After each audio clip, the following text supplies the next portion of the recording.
Hello, I am Jody Wolf. You're watching EXPOZ today, August 23, 2011, 6:35 p.m. Birmingham, Alabama. Topic: After America, there's no place to go. Okay, there is a lady that wrote this letter. Her name is Kitty Werthmann. And in a moment, you'll see where she is in this letter. But this letter is really a warning to all of America and all those who choose freedom. All right, so what I'm about to tell you is something that you've probably never heard or will probably ever read in the history books. I believe that, and I'm speaking of this woman, I believe that I'm an eyewitness to history. I cannot tell you that Hitler took Austria by tanks and guns. It would distort history. We elected him by a landslide, 98% of the vote. I've never read that in any American publication. Everyone thinks that Hitler just rode in with his tanks and took Austria by force. In 1938, Austria was in deep depression. Nearly 1/3 of our workforce was unemployed. We had 25% inflation and 25% bank loan interest. Farmers and business people were declaring bankruptcy daily. Young people were going from house to house begging for food. Not that they didn't want to work, there simply weren't any jobs. My mother, who was a Christian woman, believed in helping people in need. Every day we cooked a kettle of soup, a large kettle, and baked bread to feed the poor, hungry people, and there was at least 30 daily. Now, the Communist Party and the National Socialist Party were fighting each other. Blocks and blocks of cities like Vienna, Linz, Graz were destroyed. The people became desperate and petitioned the government to let them decide what kind of government they wanted.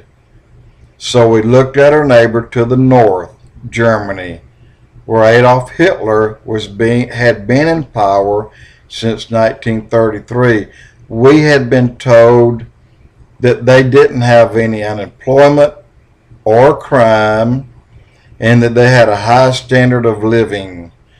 Nothing was ever mentioned about persecution of any group, Jewish or otherwise. We were led to believe that everyone was happy. We wanted the same way of life in Austria. We were promised that a vote for Hitler would mean the end of unemployment and help our family and other families.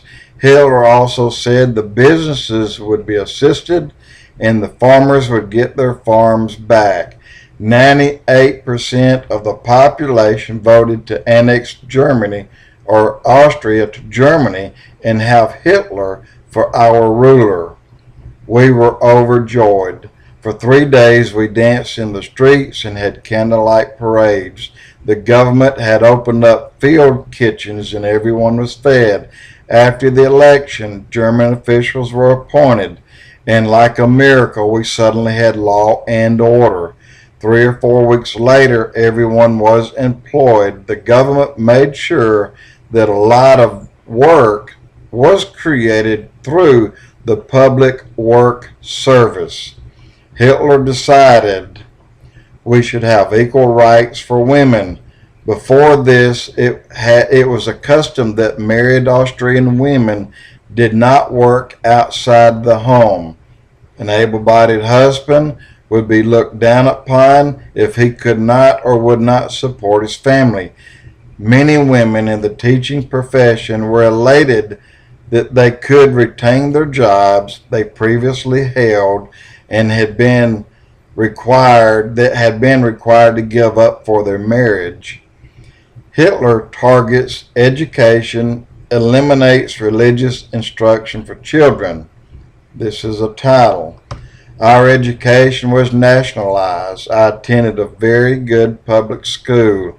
The population was predominant Catholic, so we had religion in our schools. The day we elected Hitler, March 13, 1938, I walked into my classroom to find the crucifix had been replaced by Hitler's picture hanging next to a Nazi flag.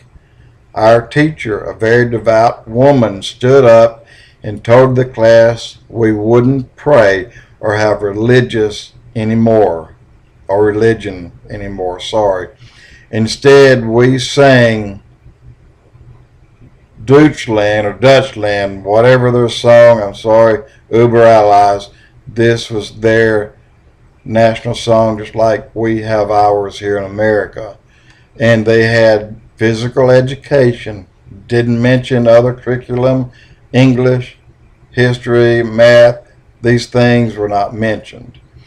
So Sunday would become National Youth Day with compulsory attendance. Parents were not pleased about the sudden change in curriculum. They were told that if they did not send us, they would receive a stiff letter of warning the first time. The second time they would be fined the equivalent of $300. And on the third time they would be subject to jail. The first 2 hours consisted of political indoctrination. The rest of the day we had sports. At that time, or as time went along, we loved it. We had so much fun and got our sports equipment free. We would go home and gleefully tell our parents about the wonderful time we had that day. My mother was very unhappy. When the next term started, she took me out of public school and put me in a convent. I told her she couldn't do that. And she told me that someday when I grew up, I would be grateful. There was a very good curriculum, but hardly any fun. No sports and no political indoctrination. I hated it at first, but felt I could tolerate it. Every once in a while on holidays, I went home. I would go back to my old friends and ask what was going on and what they were doing. Their loose lifestyles was very alarming to me. They lived without religion. By that time, unwed mothers were glorified for having a baby for Hitler. It seemed strange to me that our society changed so suddenly. As time went along, I realized what a great deed my mother did, and that I was exposed to that kind, or wasn't exposed to that kind of humanistic philosophy. So she's saying right there how quickly this can occur. And my friend, look at America. Eyes wide open, look at America. Look what they're taking out of our schools. They really started in the 60s, but it snowballed with Obama. It's getting worse by the day. I'm going to end it now because I have more on this subject. And I ask you to watch it. Jody Wolf, EXPOZ.